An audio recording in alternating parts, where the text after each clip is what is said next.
Ang pagbabalik ni Asta at ang tunay na final battle sa kwento ng Black Clover.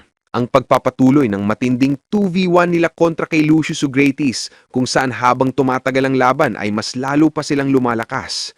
Sa pagkakataong ito, makikita natin ang Devil Union Mode ni Yami matapos siyang iposes ng isang Supreme Devil na hindi ninyo inaasahan na magbibigay sa kanya ng kakaibang abilidad para tapatan ng pinakamalakas na paladin ni Lucius, si Morgeth. Dito rin unang ipapakita ang anti-magic form ni Noel matapos din siyang bigyan ng anti-magic ni Asta. Ang lahat ng ito at marami pang iba ay tatalakayan natin sa full chapter review ng Black Clover Chapter 384, 385 at 386. Hindi natin ito puputol-putulin, diretsyong tatalakayan natin ang tatlong chapter na ito sa video na to. Kaya siguraduhin nung nakalike, nakasubscribe at naklik mo na rin ang bell button para automatic ang ma-notify sa susunod nating video. This is Mr. AI Anime at wag na nating patagalin pa. Let's go! Sa pagsisimula ng chapter, makikita natin ang kombinasyon ng magic ni na KH at Leo, ang Cherry Blossom magic ni KH at ang Fire magic naman ni Leo na ginamit nila para protektahan si Asta na ngayon ay fully healed na dahil kay Mimosa. Pagkatapos niyang makarecover, agad namang humingi ng tawad si Libby kay Asta dahil siya talaga ang dahilan kung bakit nag-hold back si Asta nung una. Hindi naman kasi kilala ni Libby si Lichita at bigla lang nag-flash ang mga alaala nito sa isip niya. Dahil naka-Devil Union Mode silang dalawa, kapag may isa sa kanila na nag-hold back, hindi talaga sila makakagalaw kaya ngayon humihingi siya ng tawad. Ngunit nilinaw ni Asta na hindi siya galit at kailangan na nilang balikan si Yuno para tulungan nito. Napansin din nila ang malaking improvement ni Leo pero hindi pa natatapos doon. Dumating si Noel na akala ng lahat ay tatrash talking na naman si Asta pero hindi niya ginawa. Sa halip, kinomplement niya si Asta, sinabing magaling siyang nakaligtas at nakasurvive sa tindi ng tinamo niyang sugat mula kay Lucius. Hindi na rin nag-aksaya ng oras si Noel at agad siyang lumapit kay Charmy para humingi ng food recovery magic. Nagpaalam naman si Asta kay Mimosa. Ipinangako niyang hindi niya sasayangin ang pag-revive nito kay niya at babalik siyang buhay para talunin si Lucius Socrates. Pagkatapos ay umalis agad sina Asta at Noel. Dito ipinakita ang bagong anyo ni Noel, ang kanyang Valkyrie Armor Black Dragon form. Tulad ng iba pang miyembro niyang Black Balls, binigyan din siya ng anti-magic ni Asta upang tulungan at palakasin pa ang kanyang mga atake.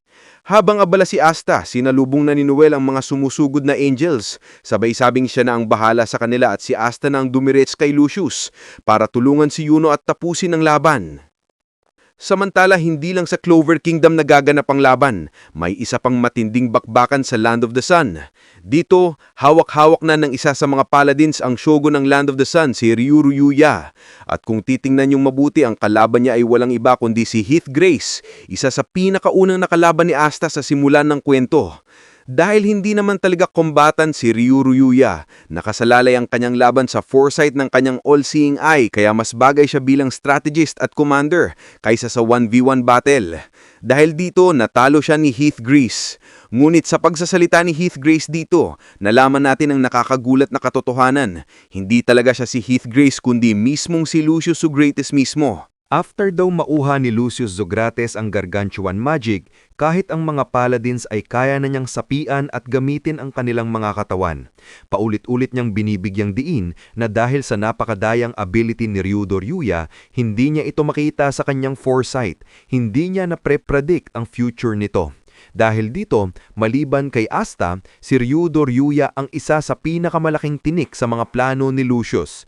Pero sa kabila nito, hindi agad pinatay ni Lucius si Ryuya. Sa halip, binigyan niya ito ng huling pagkakataon, isang alok na kung kakampi siya kay Lucius at tutulong sa mga plano nito para baguhin ang buong mundo, hindi niya ito papatayin. Alam ni Lucius kung gaano kalaking asset ang Tengetsu ability ni Ryu. Dito na nagsimulang magsalita si Ryu. Ipinaliwanag niya ang kanyang sarili. Sa simula pa lang daw, kailangan niyang gumawa ng isang napakalaking sakripisyo para sa mga mamamayan ng Land of the Sun. Alam naman natin na napakalakas talaga ni Ryugo.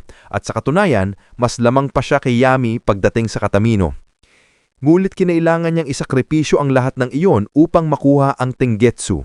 Paglaon, nagsimula siyang magsisi dahil hindi niya inasahan na ganito pala kalaki ang drawbacks ng abilidad na ito. Pero habang tumatagal, dumating ang sandali na may nakita siya sa kanyang foresight, isang batang lalaki sa isang kaharian na malayo sa kanila. Isang batang katulad niya, ngunit mas malala pa ang kalagayan. Isang batang ipinanganak na walang magic, isang anomalya sa mundo. Ang batang ito ay si Asta. Nakita ni Ryu kung gaano kalaki ang growth ni Asta, kung paano siya hindi kailanman sumuko at kung paano siya patuloy na lumalaban kahit palaging kontrapelo ang kanyang sitwasyon. Dahil doon, muling nabuhayan ng loob si Ryudo Ryuya na gawin ang tama.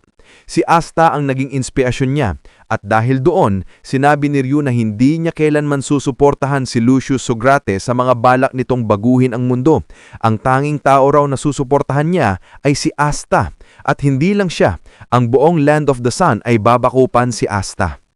Hindi natuwa si Lucius sa naging sabot ni Ryudo Ryuya.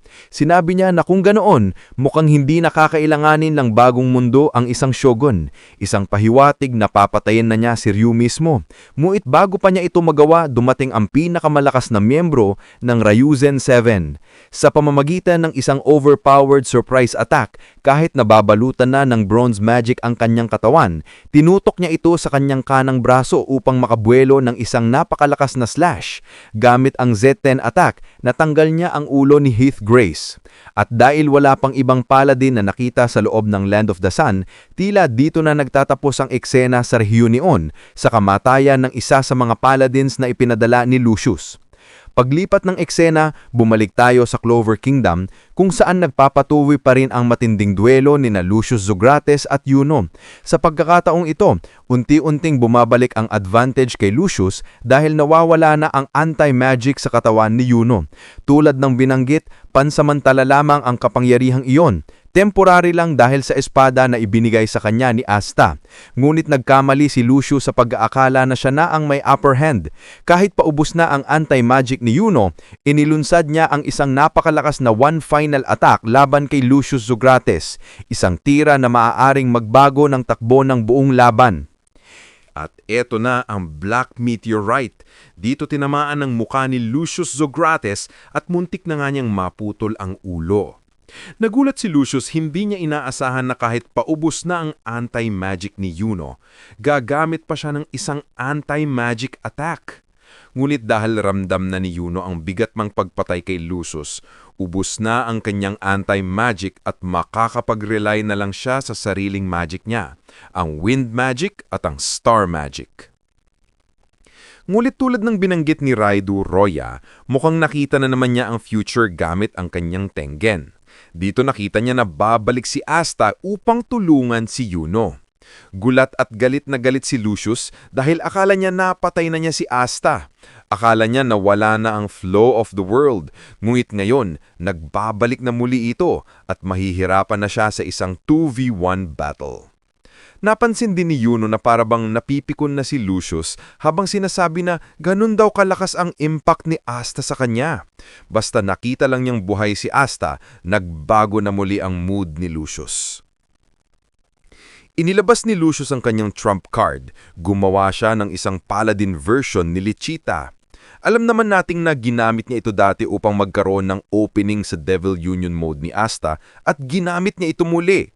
Sinubukan niyang i-take advantage ang emosyon ni Libe na nagpasiklab ng galit kay Yuno sabay sinasabi na napakadumi ng pagkilos ni Lucius. Ngulit ang sagot kay Libe kay Asta ay walang problema dahil napag-usapan na nila ito. Kahit na labag ang damdamin ni Libe, inalala niya ang huling sinabi ni Lichita. Kahit mamatay si Lichita, siguraduhin niyang hindi sasayangin ni Libe ang buhay na ibinigay nito sa kanya. Kaya sa nayon, alam ni Libe kung ano ang dapat protektahan, ang kanyang sarili at si Asta. Dahil dito sa clash na nangyari sa gitna nila, hindi na nag-hesitate si Libe na patayin ang paladin version ni Lichita. Dahil dito mas lalo lang napikon si Asta kay Lucius, sabay sabing ihanda na ni Lucius ang sarili niya dahil ito na ang final battle. At dito magpapatuloy ang 2v1 sa pagitan ni Yuno, Asta at Lucius Zogrates. Magpapatuloy tayo sa Chapter 385 na pinamagatang The Foolish Gambler ni Yuki Tabata na mas maiintindihan ninyo sa paglabas ng plot twist sa chapter na ito. Dito magpapatuloy ang laban ng tatlo habang tinitake advantage ni Lucius ang paggamit ng mga chains na pumipigil sa magic. Hindi epektibo kay Asta, ngunit tiyak na makakaapekto kay Yuno. Magaganda ang panels dito, walang dialogue o text, puro fight scenes sa halos 1/4 ng chapter na siguradong hindi kayo mabibitin kapag na-animate. Dumating din ang punto na napilitan siyang mag-rely sa dalawang swords dahil iniipit siya ni Yuno at Asta.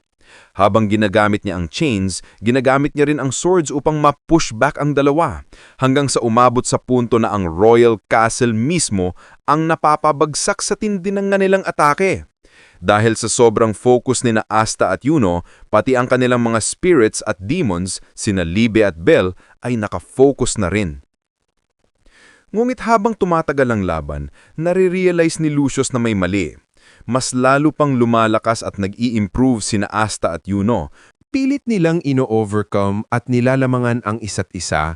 Nagkakaroon sila ng mas malalim na connection, bumibilis ang movement nila, mas accurate ang mga atake, at iniisip ni Lucius na hindi malabong, hindi magtagal, mapatay siya ng dalawa. Now for sure, ito ang isa sa mga bagay na hindi nyo inaasahan. Nanunood pa rin ang isa sa mga Supreme Devil, si Adramelech, sa nangyayaring laban. Ngunit sa pagkakataong ito, para bang unti-unting nawawala ang ngiti sa kanyang muka. Para bang hindi niya nagustuhan ng nangyayari habang nakikita at nawi-witness niya kung gaano kalupit ang powers, magic at abilities ng Paladin Morjet. Nakikita niya na kahit anong bagay na lumalapit kay Morjet, dinidisintegrate niya lamang ito. Sa pamamagitan ng kanyang light magic, tinutunaw at winawasak niya ang lahat ng bagay sa paligid na lalo lamang nagpapalakas sa kanyang dark magic na para bang kino-complement ng dalawang magic ang isa't isa. Kaya naman, maging ang trio na sina Yami, Ichika at si Nakba na back to three-corner formation ay nagulat nang biglang mag-appear si Adramelech. Gulat na gulat sila dahil alam nila na ito ang Supreme Devil na dating tumutulong kay Lucius Zogratis. Alam nila na may kinalaman ito sa mga nangyayari ngayon. Ngayon na naiipit na sila ni Morjet, hindi nila alam kung ano na ang magagawa nila. Ngunit nagbago ang lahat nang tanungin sila ni Adramelech kung gusto nila ng tulong. Sa simula, hindi makapaniwala si Naft dahil alam niyang napaka-imposible nito. Napakalabo at mataas ang tsansa na nililinlang lang sila ni Adramelech. Ngunit ang unang nagtanong ay si Yami dahil alam niya na wala silang choice at mataas ang posibilidad na mapatay sila ni Paladin Morjet kung hindi gagawa ng bagong plano.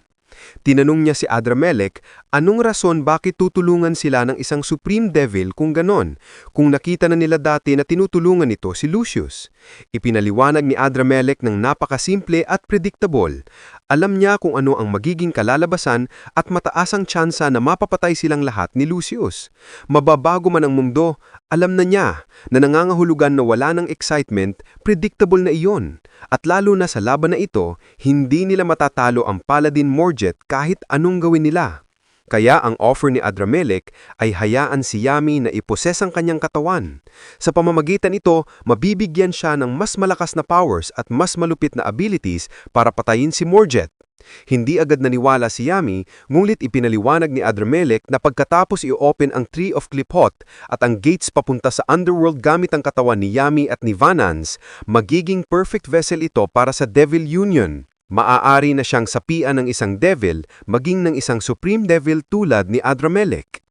Dahil wala silang choice, nagulat si Nakba nang biglang tumawa ng malakas si Yami, sabay nag-agree kay Adramelech na napakalupit ng plano ng devil na ito.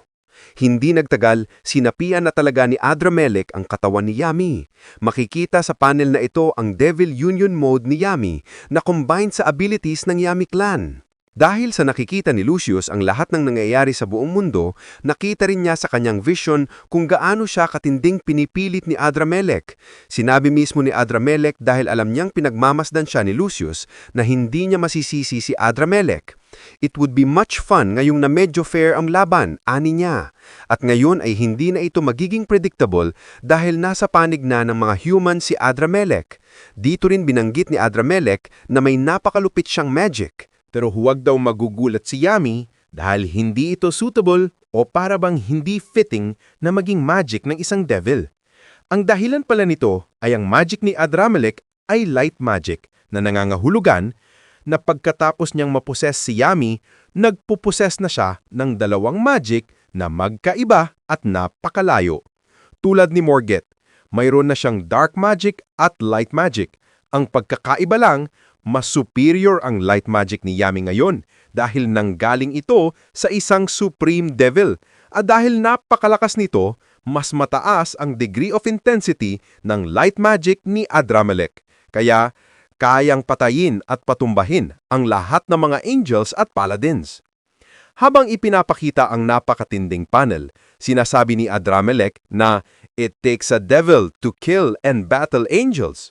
Dahil dito, napakasimple at napakadali para kay Yami na patayin si Morget. Alam naman natin na napaka-OP na ni Yami matapos niyang makain ang pill mula sa Yami clan. At ngayon pa na sinasapian siya ng isang Supreme Devil na may light magic, kaya tuloy, natalo si Morget. Ngayon magpapatuloy tayo sa Chapter 386 na pinamagatang Voltage. Tulad ng pagkapalop ni Yami kay Morget, tinalo na din dito ni Merona si Morris. Habang tumitingin sa itaas, nawi-witness niya kung gaano katindi ang laban sa pagitan ni Lucius Zogrates, Yuno at Asta. Dumating din ang punto na iniisip ni Lucius na medyo delikado na ang sitwasyon dahil iniipit na siyang ang dalawa. Kailangan niyang mag-devise ng panibagong plano. Oo, malakas ang dalawa. Makakasurvive sila sa gagawin niyang atake. Ngunit makakasurvive kaya ang mga mamamayan ng Clover Kingdom kapag tinamaan sila ng Gargantuan Ultimate Magic United Forces na ihahagis ni Lucius? Makikita natin sa panel na pinag-combine na ni Lucius ang napakaraming magic na ninakaw niya, napakalakas at napaka-diverse ng elements ng atake na gagawin niya. Parang isang napakalaking meteor na ibabagsak niya sa mga tao sa Clover Kingdom na tinawag niyang Gargantuan Ultimate Magic United Forces. Dahil dito, nagkaroon ng problema sina Yuno at Asta dahil kapag gumawa sila ng move o nag-prepare ng attack upang wasakin ang malaking atake ni Lucius, magkakaroon sila ng opening na pwedeng samantalahin ni Lucius.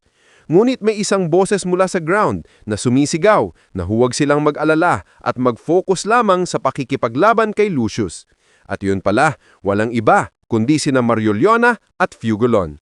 Si Marioliona ay nasa kanyang true mana mode at si Fugolon ay naka-enter sa kanyang spirit dive kung saan completely sumanib ang Spirit of Fire, Salamander, sa kanya.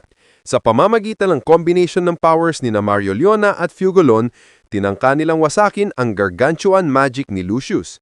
Ngunit, hindi ito sapat. Kaya tinawag nila ang isa pa nilang kapatid, si Leo. Sa pagdating ni Leo, nagkaroon sila ng sapat na firepower, napakalakas, napaka-OP at napaka-dense na ultimate fire magic na hindi nagtagal sa pamamagitan ng napakatinding pag-release nila ng powers, nawasak nila ang Gargantuan magic ni Lucius. Dahil dito, hindi na kailangang problemahin ni Yuno at Asta ang bagay na iyon.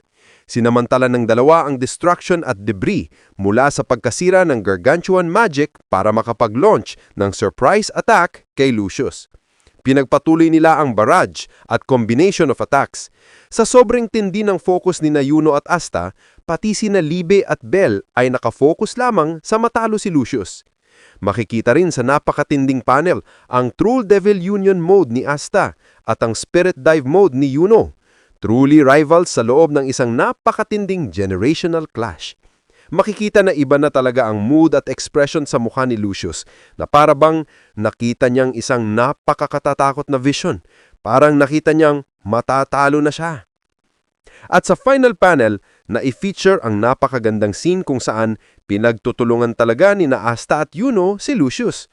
Ngunit sa pagkakataong ito, walang distraction at hindi nagagana ang mga panlinlang na atake ni Lucius kay Asta. Kaya sa susunod na chapter, for sure, mangyayari ang final battle, the pinakahuling laban sa gitna ng tatlong ito. Matatagalan man bago ma-release ang susunod na chapter, as long as nakasubscribe at naklik nyo ang bell button sa channel natin, manonotify kayo kapag may bagong Black Clover video. Maraming salamat! This is Mr. AI Anime, and see you guys again sa next video.